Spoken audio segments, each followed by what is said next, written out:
Hi hello എല്ലാവർക്കും happy Onam. തിരുവോണ ദിനത്തിലെ ഒരു ചെറിയ വ്ളോഗാണ് കേട്ടോ ഞാനിന്ന് എടുക്കുന്നത്. വീഡിയോ എടുക്കുന്നത് തിരുവോണ ദിനത്തിലാണെങ്കിലും വീഡിയോ അപ്ലോഡ് ചെയ്യുന്നത് തിരുവോണം കഴിഞ്ഞിട്ടുള്ള ദിവസമാണ് കേട്ടോ. ഓണത്തിൻ്റെ ദിവസം നമ്മളെ വീട്ടിലെ തിരക്ക് അറിയാലോ.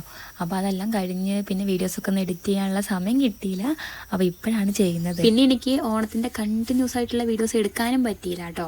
കാരണം എനിക്ക് സാധാരണ ഏട്ടനാണ് വീഡിയോസൊക്കെ എടുത്ത് തരാറുള്ളത്. പക്ഷേ ഏട്ടനും എൻ്റെ കൂടെ ഓരോ പണിക്കും ഹെൽപ്പ് ചെയ്യുന്നത് കൊണ്ട് തന്നെ ഞങ്ങൾക്ക് രണ്ടാൾക്കും വീഡിയോസ് എടുത്ത് കൊടുക്കാനും എടുക്കാനൊന്നും പറ്റിയില്ല കേട്ടോ.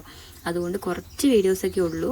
അപ്പോൾ അതെന്തായാലും എടുത്തല്ലോ. അപ്പോൾ അത് നിങ്ങൾക്കും കൂടെ ഒന്ന് കാണിച്ചു തരാമെന്ന് കരുതിയതാണ്. അപ്പോൾ നമുക്ക് വീഡിയോയിലോട്ട് പോകാം. അപ്പോൾ ഞാൻ രാവിലെ അമ്പലത്തിലേക്കൊന്ന് പോയി കേട്ടോ. നമ്മുടെ വീടിൻ്റെ തൊട്ടടുത്തുള്ളൊരു അമ്പലമുണ്ട്. അപ്പോൾ അവിടെ രാവിലെ നടയൊക്കെ തുറന്നിട്ടുണ്ട്. അപ്പോൾ ഞാൻ വേഗം കുളിച്ചൊരുങ്ങി അമ്പലത്തിലേക്ക് പോയപ്പോൾ ഇതേ പ്രസാദമൊക്കെ ഒരുക്കുന്നുണ്ട്. പിന്നെ രാവിലെ തന്നെ ആയതുകൊണ്ട് എല്ലാവരും വന്നു തുടങ്ങുന്നതേ ഉള്ളൂ. അപ്പോൾ കുറച്ച് പേരൊക്കെ വന്നിട്ടുള്ളൂ കേട്ടോ. അപ്പോൾ ഇതാണ് നമ്മളുടെ അമ്പലം. അങ്ങനെ ഞങ്ങൾ അമ്പലത്തിൽ പോയി തൊഴുതൊക്കെ ഇറങ്ങിയിട്ടുണ്ടായിരുന്നേ. അമ്പലത്തിലാണെങ്കിൽ രമ്യ ചേച്ചിക്ക് ഉണ്ടായിരുന്നു കേട്ടോ. രമ്യ ചേച്ചി ആരാന്ന് വെച്ചിട്ടുണ്ടെങ്കിൽ നമ്മളെ വീടിൻ്റെ അടുത്തുള്ള ചേച്ചി തന്നെയാണ്. ഞാനൊരു 7ാം ക്ലാസ്സിലൊക്കെ പഠിക്കുന്ന സമയത്ത് ഞാനും എൻ്റെ കൂടെയുള്ള പഠിക്കുന്ന കുട്ടികളെല്ലാവരും ചേച്ചീൻ്റെ അടുത്ത് ഞാൻ ട്യൂഷനൊക്കെ പോയിട്ടുണ്ടായിരുന്നു കേട്ടോ. അപ്പോൾ ചേച്ചി നന്നായിട്ട് പഠിപ്പിച്ചൊക്കെ തരുമായിരുന്നേ. അപ്പോൾ ചേച്ചീനെ കണ്ടപ്പോൾ ഞങ്ങൾ ചേച്ചീൻ്റെ വർത്താനൊക്കെ പറഞ്ഞ് അങ്ങനെ തിരിച്ചു വരുമായിരുന്നേ. അങ്ങനെ ഞങ്ങൾ ഓരോ വർത്താനൊക്കെ പറഞ്ഞ് തിരിച്ചു വരുമ്പോൾ ചേച്ചീൻ്റെ വീടെത്തിയപ്പോൾ ചേച്ചി അങ്ങോട്ട് കയറി. ഞാനും കയറിയിട്ടുണ്ടായിരുന്നു ചേച്ചീൻ്റെ വീട്ടിൽ. പിന്നെ കുറച്ച് നേരം സംസാരിച്ച് ഞാൻ തിരിച്ചിറങ്ങി. നമുക്ക് വീട്ടിൽ പോയിട്ട് കുറേ പണിയുണ്ടല്ലോ.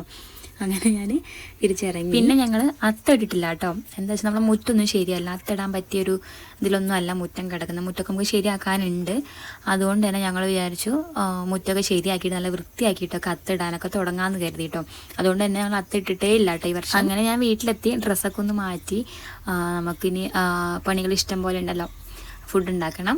അപ്പോൾ ഞാൻ വരുമ്പോഴത്തേക്കും ഏട്ടൻ തോരനൊക്കെ അരിഞ്ഞു വെച്ചിട്ടുണ്ട് കേട്ടോ. അപ്പോൾ ഇനി ബാക്കി പരിപാടികളൊക്കെ നോക്കണം. ഇതിൻ്റെ ഇടയിൽ കൂടെ ഞാൻ ഇങ്ങനെ ആലോചിക്കുകയായിരുന്നു, ചെറുതായിരുന്നപ്പോൾ എന്ത് രസമായിരുന്നു നമ്മളിങ്ങനെ അത്തം തുടങ്ങുന്നത് മുതൽ എല്ലാ ദിവസവും വൈകുന്നേരം ഞാനും എൻ്റെ കൂട്ടുകാരെല്ലാവരും കൂടെ പോയിട്ട് പൂ പറിക്കാനൊക്കെ പോവുകയും എവിടെയെങ്കിലുമൊക്കെ പോകും. തിരിച്ചു വരുമ്പോൾ നിറയെ പൂക്കളൊക്കെ ആയിട്ട് തിരിച്ചു വരുന്നതും പിന്നെ രാവിലെ ആകുമ്പോൾ അമ്മയും ചേച്ചിയും എല്ലാവരും കൂടെ ഇങ്ങനെ അത്തിടുന്നതും പിന്നെ തിരുവോണ ദിവസം രാവിലെ കുളിച്ച് പുതിയ ഉടുപ്പൊക്കെ ഇട്ട് അമ്പലത്തിലൊക്കെ പോയി തിരിച്ച് വരുമ്പോൾ അമ്മയും ചേച്ചിമാരും എല്ലാവരും സദ്യ ഒരുക്കുന്ന തിരക്കും കാര്യങ്ങളൊക്കെ ആയിരിക്കും. പിന്നെ ഉച്ചയൊക്കെ ആകുമ്പോഴത്തേക്കും സദ്യയും പായസവും പിന്നെ എല്ലാവരും വീട്ടിൽ വന്ന് ഭക്ഷണം കഴിക്കുന്നതും എന്താ പറയുക, ഞങ്ങൾ അങ്ങോട്ടേക്ക് ഭക്ഷണം കഴിക്കാൻ പോകുന്നു, അടുത്ത വീട്ടിലൊക്കെ ഭക്ഷണം കഴിക്കാൻ പോകുന്നതും ഒക്കെ എന്ത് രസമായിരുന്നു. ഇപ്പോൾ അതൊക്കെ ഓർമ്മകൾ മാത്രം. എന്തായാലും ഞാൻ ഫുഡൊക്കെ തയ്യാറാക്കുന്നതിൻ്റെ കൂടെ തന്നെ ഏട്ടൻ ഇലയൊക്കെ വെട്ടാനായിട്ട് പോയി കേട്ടോ. അപ്പോൾ നമ്മുടെ പറമ്പിൽ കുറച്ച് വാഴയുണ്ട് കേട്ടോ. അപ്പോൾ അവിടെ പോയിട്ട് ഇല വെട്ടാന്നൊക്കെ പറഞ്ഞിട്ട് ഏട്ടൻ പോയതാണ്. അങ്ങനെ ആവശ്യത്തിനുള്ള ഇലകളൊക്കെ വെട്ടിയിട്ടുണ്ട് കേട്ടോ.